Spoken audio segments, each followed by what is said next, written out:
Hello. I hope you enjoyed the rain that's come. It's really been great. Some days ago, I talked about moving from camp to can, and as we're moving through the Easter season, that really grew out of a lot of the Easter Sunday experiences that people had with Jesus. The women that are on their way to the tomb say to themselves, "We can't move the stone away." And all of a sudden they get there and they find out that Kant has gone to Ken. It's not that they do it, but they encounter angels who have already done that, so that they might speak a word of peace into the women's hearts that Jesus was alive. The Emmaus disciples are on their way out of Jerusalem and they encounter Jesus, and they were saying, we thought that Jesus could have been the Messiah, but he can't be if he's dead. And as Jesus talked with them, he opened their hearts and minds, and all of a sudden they recognized him. They realized that Kant had become Can. Jesus spoke a word of peace to them. He challenged them to live as children of God. The disciples in the upper room of that first Easter Sunday couldn't believe that Jesus could be alive. How could Jesus be the Messiah if Jesus was dead? And all of a sudden Jesus is there. He speaks a word of peace into their hearts. He shows them himself, and Kant becomes Can. He can be the Messiah. He can live. Even though they had heard it many times from Jesus, they still couldn't move beyond a dead person can't rise. Next, what we see is Thomas, who was not there when Jesus first showed up, and Thomas said to the disciples, "I can't believe it's true." And so Jesus comes a week later, and he shows Thomas his hands, his side, and he says, "Touch me, feel me, stop doubting and believe." And Thomas moved from "I can't believe" to "I can," my Lord and my God. Jesus' half-brother, James, who would not believe in Jesus while he was alive, after his resurrection, believed in him as the Messiah. Even Jesus' own half-brother, James, had to go from Kant to Can. St. Paul, who looked at Moses' way and looked at Jesus' way and said Jesus' way can't be the way. Moses' way is still the way, and did everything in his power to be able to persecute and to bring to an end the way of Jesus Christ. Says, "I can't follow Jesus. I can't follow Moses." And with Jesus' encounter with him on the road to Damascus, Paul moved from Kant to Can. Why do I talk about this again? It's because we hear people say to us, and sometimes maybe even we say to ourselves, about some things in our spiritual lives, about our life maybe even apart from God or maybe straight from God. And we say, you know what?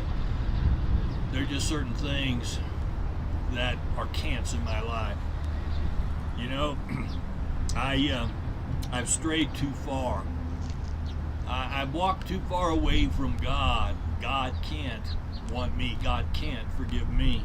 And yet, the Samaritan woman at the well, who had walked far away from her following of God, Jesus came, sat, talked with her, even drank water that she offered him, spoke words of peace into her heart, challenged her to live as a child of God. We may say to ourselves, we may even hear others say, "You know what, I've just been too bad, I've been too sinful, done too many big things wrong. God can't want somebody like me." And yet, think about King David, who had a hand in conspired and murder and adultery. And yet, David too found himself forgiven by God. God came and spoke a word of peace into his heart, a word of forgiveness, and challenged him to live as a child of God. Sometimes we look around and we say, you know what, Christianity is just too confusing, it's just too hard to believe. There's just too much about it that I don't understand. And I think about a father in the book of the Gospel of St. Mark in chapter 9, where he comes to Jesus and his son is demon-possessed, he's mute, and oftentimes the demon throws him into the water, into the fire, and the father comes to Jesus and says, "Jesus, if you can you please do something and help my boy?" And Jesus looks at him, I think, with this puzzled look on his face, and he says, "What do you mean if I can? I can move this from Kant to Can in just a simple word. Your son is healed." And so the father even says, Jesus, help my unbelief, doubts, confusions. Jesus speaks a word of peace into that father's heart, shows up, challenges him to live as a child of God. We sometimes think there's too many obstacles, just too many barriers in coming back, being a part of a relationship with Christ. There's too many things that have gone on in my life, and too many things about Christianity that I'm not really sure about. And I think about the crippled man at the pool of Bethsaida. He lies there waiting for the waters to be stirred, hoping to be the first one who can get into the water, because the superstition was that if you made it first into the waters when they got stirred up, you would be healed. Jesus shows up and he looks at the man and he says, do you want to be healed? And the man looks at him and he says, you know what? I can't get to the water first, so there's no way it's going to ever happen for me. Jesus says, rise up, take up your bed and walk. That man goes from can't to can. All the obstacles that he faced, all the things that challenged him to be able to be healed, Jesus shows up, speaks a word of peace into his life, and challenges him to live as a child of God. It's that same challenge we live with today. Jesus shows up, and Jesus speaks a word of peace, of hope, forgiveness, life into our hearts and minds, and he challenges us to live as children of God. Please take these words from St. Paul with you as whatever challenge you may be facing right now, where you're facing can't, that you maybe want to move to can. I can do all things through Christ, who strengthens me. Have a great day.